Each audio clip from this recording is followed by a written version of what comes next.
Bismillahirrahmanirrahim. Assalamualaikum warahmatullahi wabarakatuh. Alhamdulillah. Assalatu wassalamu ala rasulillah wa ala alihi wa sahbihi ajma'in, amma ba'd.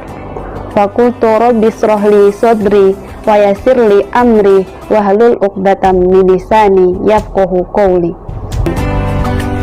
Puji dan syukur atas kehadirat Allah Subhanahu wa Ta'ala yang telah memberikan kita nikmat sehat, sehingga pada kesempatan yang berbahagia ini Miss Harti akan menjelaskan dua akhlak yang dapat diteladani dari Rasulullah Shallallahu Alaihi Wasallam. Sejak kecil, Nabi Muhammad Shallallahu Alaihi Wasallam tidak pernah berbuat dosa, tidak pernah terjerumus dalam hal-hal yang buruk, dan selalu dilindungi oleh Allah Subhanahu wa Ta'ala. Padahal di zaman dulu, kota Mekah merupakan kota yang sangat berpengaruh, yang bisa saja Nabi Muhammad SAW melakukan hal-hal yang dilarang oleh Allah Subhanahu wa Ta'ala. Tetapi dengan izin Allah, karena sudah dilindungi dari sejak lahir, maka Rasulullah SAW selalu terhindar dari hal-hal yang tidak baik.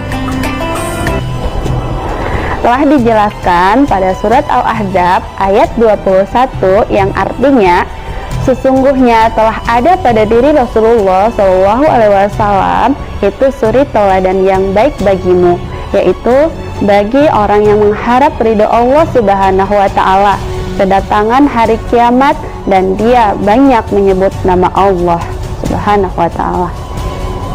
Pada kesempatan yang berbahagia ini, Miss Harti akan menjelaskan dua akhlak yang dapat diteladani dari Rasulullah Shallallahu Alaihi Wasallam.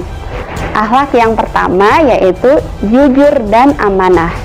Bahwa Rasulullah Shallallahu Alaihi Wasallam adalah manusia yang paling jujur yang ada di muka bumi ini, dan beliau juga sangat amanah ketika disampaikan suatu amanah oleh Allah Subhanahu wa Ta'ala.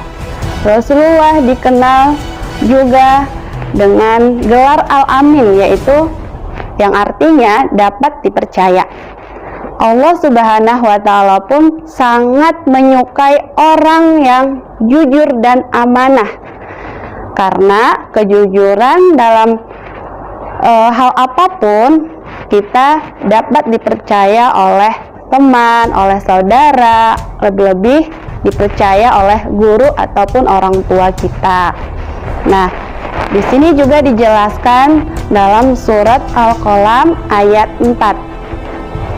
A'udzu billahi minasy syaithanir rajim.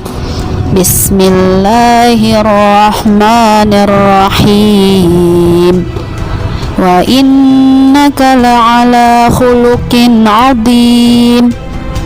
Yang artinya, dan sesungguhnya engkau benar-benar berbudi pekerti yang luhur. Sahabat Cordova yang dirahmati Allah, dalam surat ini dijelaskan bahwa Nabi Muhammad SAW benar-benar manusia yang paling agung yang ada di muka bumi ini. Dari ayat ini juga menegaskan bahwa Rasulullah SAW benar-benar memiliki akhlak yang agung, yang memiliki akhlak yang bernilai Al-Quran secara sempurna.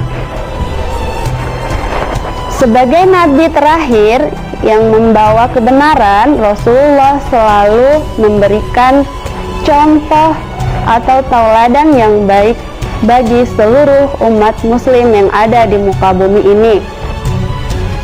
Yang kedua yaitu hidup sederhana Nabi Muhammad SAW. Dalam sebuah riwayat, Allah Subhanahu wa Ta'ala pernah menawarkan emas sebanyak butiran pasir pada Nabi Muhammad SAW. Kemudian Rasulullah menjawab, "Tidak ya Tuhanku, lebih baik aku lapar sehari dan kenyang sehari. Bila kenyang, aku bersyukur memuji dan memuja kepadamu, dan jika lapar, aku meratap hanya kepadamu." Orang-orang di zaman sekarang yang bergelimang harta tentunya dia tidak ingin hidup sederhana. Dalam kehidupannya, jika sudah bermewah-mewah, pasti ada rasa kesombongan yang timbul dalam dirinya. Nah, sifat yang seperti ini nih teman-teman atau sahabat Cordova yang harus kita jauhi ya dalam kehidupan kita, bahwa hidup sederhana itu jauh lebih baik dibandingkan hidup dengan kemewahan, karena kita takut dengan rasa sombong tadi ya. Allah Subhanahu wa Ta'ala telah berfirman dalam surat An-Nisa ayat 58 yang artinya, sungguh Allah menyuruhmu menyampaikan amanat kepada yang berhak menerimanya, dan apabila kamu menetapkan hukum di antara manusia, hendaknya kamu menetapkannya dengan adil.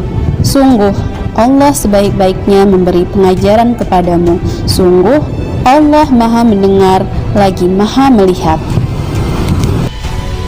Dalam kehidupan ini, kita senantiasa selalu mengharap ridha Allah Subhanahu wa Ta'ala dan selalu meneladani akhlak Rasulullah Shallallahu Alaihi Wasallam supaya hidup kita selamat di dunia maupun di akhirat. Sekian yang bisa Miss Harti sampaikan, lebih dan kurangnya mohon maaf. Terima kasih. Wassalamualaikum warahmatullahi wabarakatuh.